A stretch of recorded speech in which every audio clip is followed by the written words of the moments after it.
पार्ट 2 चलात जात्रेक या. जात्रेक वचपाची तयारी. आमच्या गांवान जात्रा आसा.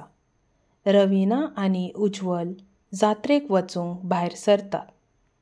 तांकां उमळशीक लागल्या. जात्रा घरा कडल्यान मातशी पयस आसा. तांकां बस धरूंक जाय. कितें चल्लां? तुमी गडबडीनशी दिसतात. आजयेन विचारलें. आजये, आमी जात्रेक वतात. तुमी आमचे वांगडा येयात. रविनान आनी उज्वलान आपोवणें दिलें. जात्रा? हय, तुमच्या आईनय म्हाका सांगिल्लें आमचे वांगडा यो म्हूण. येवपाची उमेद आशिल्ली, पूण तुमकां तर खबर आसा म्हजे पांय दुखतात, आजयेन म्हणलें. रविनाचो बापूय थंय उलोवंक आयलो. आमचे वांगडा आनीक खूब लोक आसात. आमची शेजारी आंतोन आनी विल्मा, तशेंच मोहन काका आनी ताच्याय घरचीं. तीं आयज रेल्वेन येतात. तूं भिनाका घे. आमी तुजी काळजी घेतात, आजयेन हांसून म्हणलें. बरें आसा, येता तर हांव. तुमी तुमच्यो उदकाच्यो बाटल्यो भरल्यो? हय हय, आमचें बॅग तयार आसा, रविनान म्हणलें. भुरगीं सगळीं उमेदीन उडयो मारूंक लागलीं.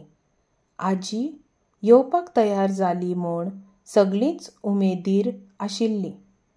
रविनाच्या बापायन तांच्या शेजाऱ्यांक तुमी वेळार तयार रावात म्हूण उलो मारून सांगलें. तितले भितर मोहन काकान रविनाक फोन करून सांगलें, आपूण तुमकां जात्रेकच मेळटा. जात्रेक वचूंक आतां तीं बसीन वचपाचीं आनी मागीर रिक्षेन. आरे वा, कितलींशींच जाणां जालीं. कितली मजा येतली, उज्वलान उमेदीन म्हटलें. आंतोन आनी विल्मा हीं रविनालीं शेजारीच न्हय, घट इश्टय बी. तिवूय जात्रेक वचूंक तयार जातात. विल्मा, बेगीन तयार जा. रविना आनी तीं पावतलीं. विल्माल्या मायन म्हणलें. माय, हांव न्हेसलें. फकत गरजेचें सामान व्हरपा तें घेयलां काय ना तें चोयतां. विल्मान म्हणलें. चला भायर सरा, तीं पावलीं, विल्माल्या बापायन म्हणलें. रोखडीच तीं जात्रेक वचूंक भायर सरलीं. आजयेच्या हाताक धरून रविनान आजयेक बस थांब्या मेरेन व्हेलें. दोनूय वटेन वचपी गाडयांचेर लक्ष दवरून तीं सादूरकायेन रस्त्यान चलत गेलीं. फातर्प्या वचपी बस थांब्यार लागली. कंडक्टरान आनी रविनाल्या बापायन आजयेक बसीक चडूंक आदार दिलो.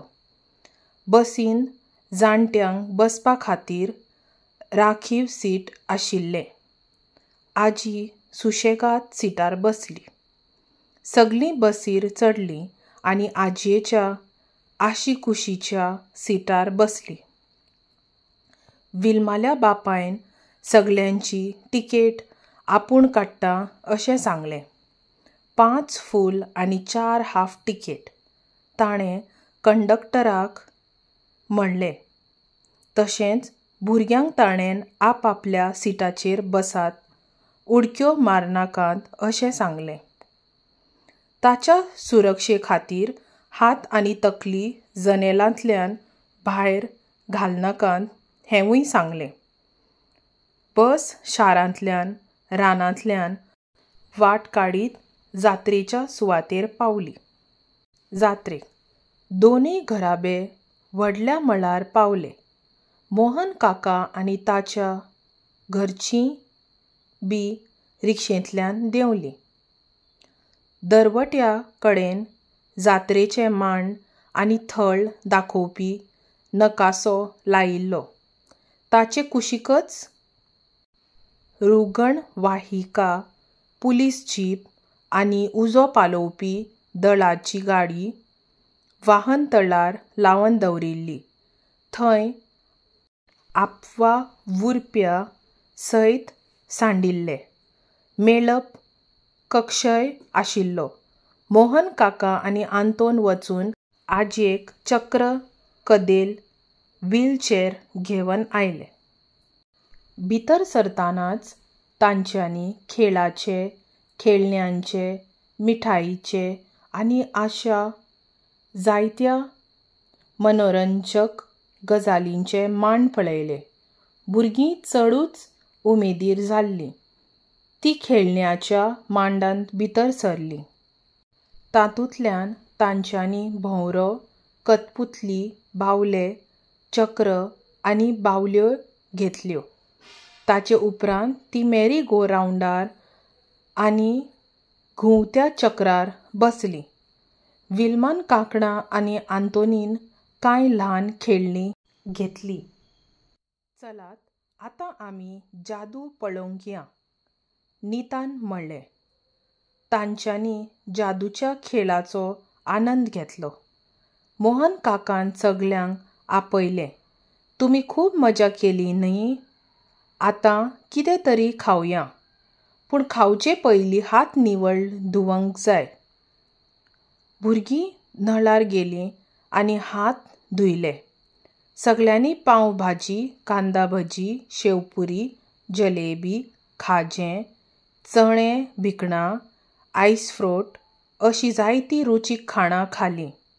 खाले उपरांत सांडिल्लो कोयर व्हरून तांच्यांनी कोयरा डब्यांत घालो. जात्रेंतल्यान भायर सरतना आजयेन म्हणलें, भुरग्यांनो, पळयात, पुलिसा वांगडा कोण आसा तो. सगळ्यांनी वांगडाच जाप दिली. आजये, तो पुलिसांचो सुणो. तुमकां खबर आसा? आमच्या जात्रे भशेन उत्तर भारतांत मोठ्यो जात्रा जातात. तांकां हिंदींत मेला म्हणटात. कुंभ मेला हो जगांतलो एक व्हडलो उत्सव. सगळ्यांत चड लोक जमपी हो मेला.